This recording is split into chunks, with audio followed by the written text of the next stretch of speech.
હાલો હાલો એ ઘી વાળા ભાઈ બોલો? હા બોલો ને. કે હું ઓલા ભાઈ બોલું. ખબર હે મારે કિલો જોતું હતું ને તમે મને 2 કિલોનું કહેતા હતા ઘી. ઠીક, હા હા થઈ ગયું હતું ભાઈ, હું છેલ્લે 500 ગ્રામ લઈ ગયો. હા હા બોલો બોલો. તો મારે ઘી જોતું હતું પાછું 500 ગ્રામ. પણ એમ નહીં કાકા, તમે 500 ગ્રામ લઈ ગયા હતા ને તમારો ફોન આવ્યો હે અત્યારે 3 મહિના થઈ ગયા ત્યારે. હા તો ઘી હવે પૂરું થઈ ગયું ને એટલે મેં ફોન કર્યો.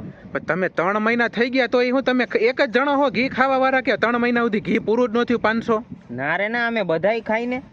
બધા એટલે કેટલા જણા? અમે 5 જણા હી ઘરમાં, 5 ખાય. સવારે જો ભાખરીમાં ચોપડીને ખાય, બપોરે રોટલીમાં ચોપડીને ખાય, અને હાંજે તો બાજરાના રોટલામાં આમ ઘી ચોપડીને અસલ મસ્તીનું ખાય અમે. પણ તમે આટલા જણા 2 ટાઈમ ઘી ખાવ હો? 3 ટાઈમ. 3 ટાઈમ ખાવ હો? હા. તોય ભલા માણા 3 મહિના સુધી ઘી પૂરું ન થયું? નો થાય ને હવે. પણ કાકા તમે ખાવ હો કઈ રીતે કે 3 મહિના હાલે છે 3 ટાઈમ ખાવ હો તોય? અમારે જો જેને ઘી ખાવું હોય ને સામે ડબરો લઈ